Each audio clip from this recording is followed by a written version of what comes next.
Assalamualaikum warahmatullahi wabarakatuh.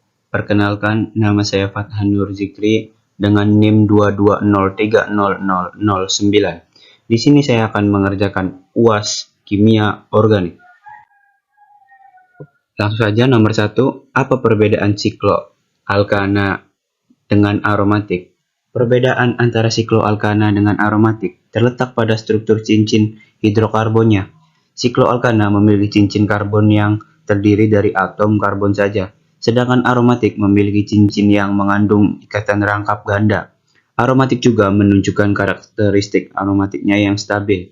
Contohnya di sini ada perbedaan utama antara benzena dan alkana lainnya terletak pada struktur molekul dan reaktivitasnya. Meskipun benzena memiliki ikatan rangkap yang berselang-seling, alkana hanya memiliki ikatan tunggal, sehingga benzena memiliki sifat yang lebih reaktif dan tidak stabil. Selain itu, struktur cincin benzena memiliki sifat unik, seperti bau khas yang manis yang tidak ditemukan pada alkana. Nomor 2, jelaskan senyawa di bawah ini sesuai dengan tata nama senyawanya. Nah, di sebelah kanan ada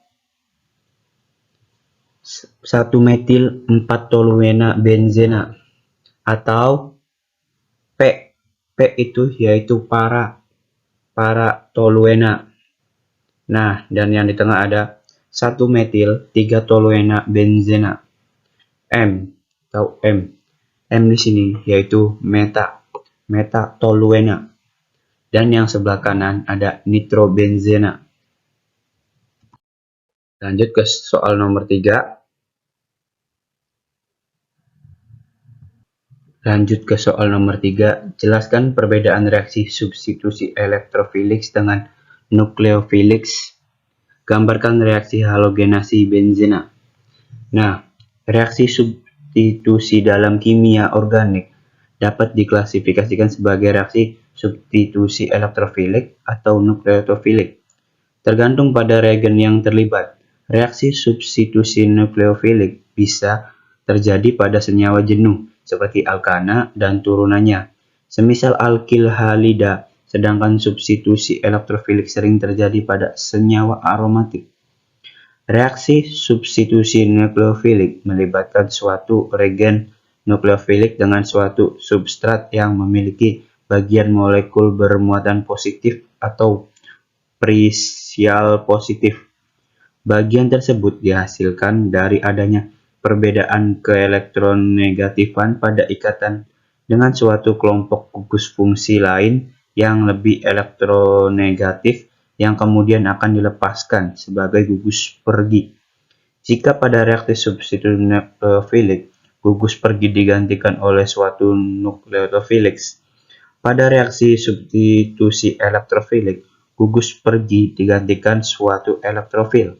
Pada umumnya, reaksi substitusi elektrofil terjadi pada senyawa-senyawa aromatik seperti benzena atau benzena tersubstitusi.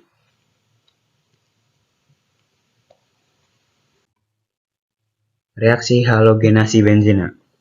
Nah, di sini ada benzena ketemu Br2.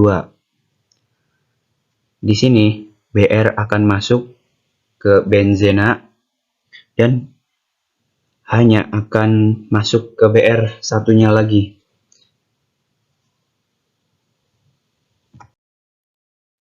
Nomor 4. Dalam minyak bumi terdapat hidrokarbon aromatik yang senyawa tidak tersaturasi memiliki satu atau lebih cincin planar karbon 6 atau cincin benzena. Jika hidrokarbon aromatik bakar akan menimbulkan asap hitam pekat dan bersifat karisinogen. Salah satu senyawa aromatik yang terletak pada minyak bumi adalah etilbenzena. Reaksi pembentukan etilbenzena dengan cara alkilasi. Gambarkan struktur senyawa tersebut dan mekanisme reaksi secara lengkap untuk membuat senyawa tersebut dari benzena. Nah, di sini ada Cl atau chlorine. Strukturnya Cl plus Cl. Terus sama dengan Cl plus Cl. reaksinya adalah benzena ditambah Cl2. Hasilnya, benzena, si Cl akan masuk ke benzena, dan si H milik benzena akan keluar menjadi HCl. 5. Jelaskan dan gambarkan gugus fungsi asam karboksilat dan ester. Yang pertama, karboksilat. Di sini ada gugus fungsi karboksilat dengan rumus RCOOH.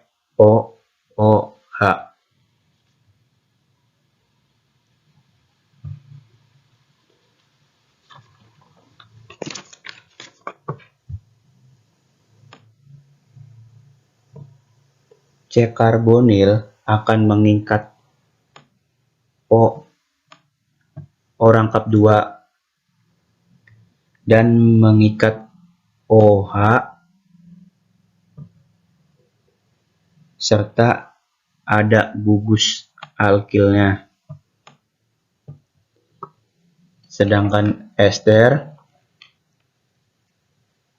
memiliki rumus RCOOR. C-karbonil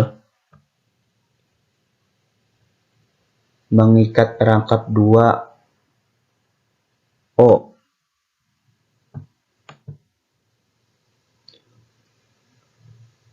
dan mengikatnya alkil, sedangkan C juga mengikat alkil. Alkil R. O juga mengikat alkil R.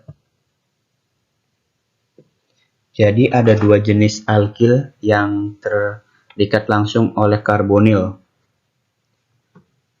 Bedanya kalau asam karboksilat bedanya di posisi hidrogen. Kalau asam karboksilat nolnya mengikat hidrogen, sedangkan ester O-nya mengikat alkil yang lain.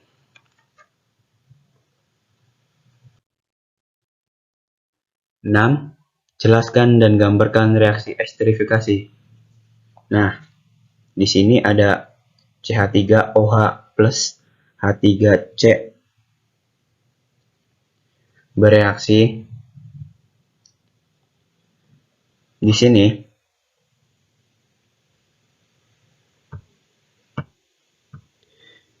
Di sini CH3 yang ada di sini akan masuk ke sini. Nah, sedangkan OH-nya akan masuk di bagian sini.